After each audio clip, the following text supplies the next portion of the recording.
Hi there, Gemini. Thank you for joining me for your weekly forecast for week commencing the 24th of October. Your ruler Mercury is on the march this week, arriving in the part of your scope that's to do with precision. And because you already have the Sun in this location and they're going to be cooperating well for the rest of the week, this could get you thinking about trying to put a bit more of a mental edge on some of the plans you've already got in motion when it comes to reorganisation, making your existence that much more efficient, perhaps getting a little bit fitter, becoming more conscious of what you eat and drink. All the finer detail of those things is really going to be helped by this change. Also, it can see you thinking about your work. If you're in a job which gives you a lot of personal satisfaction, I think you're going to become even more aware of it. Conversely, if you're in a role which seems to be quite challenging, there's a lot of critical energy around you, that could be something that you could find much more challenging this week. But Venus, the planet of love and attraction, continues in a wonderful part of your horoscope and is forging for much of this week an amazing angle to Jupiter, the planet of growth, expansion, optimism, and of course, in traditional astrology, good fortune. So it suggests that you could encounter someone in a more playful, light-hearted and upbeat way who really lifts your week. But I do feel that this may not necessarily be the person you're involved with if you have a relationship now. It could be somebody new. In ongoing relationships, because Venus is going to connect with Saturn in the last 4 days of this week, it does bring a more sombre vibe to bear. However, this could just get you thinking more seriously about what you want from how you interact with other people.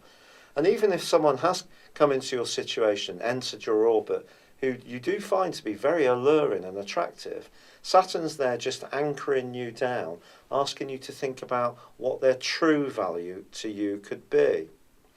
Now, Neptune is also going to be a factor this week, and in a much more difficult way, I've got to be honest. Of course, since mid-May, it has been in a very testing right angle with Saturn. That's pretty well come to a close now, virtually last week.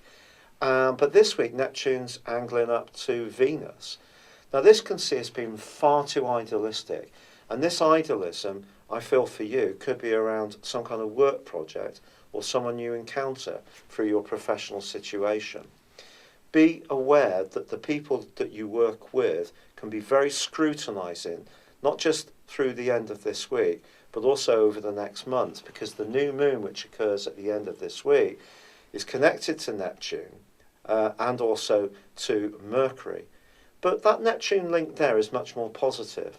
It does suggest that if you're in a role where you help people, say it's a healthcare role, or distribution, or retail, or some other service role where what you do actually makes other people's existences better, I think this can be a very positive new moon.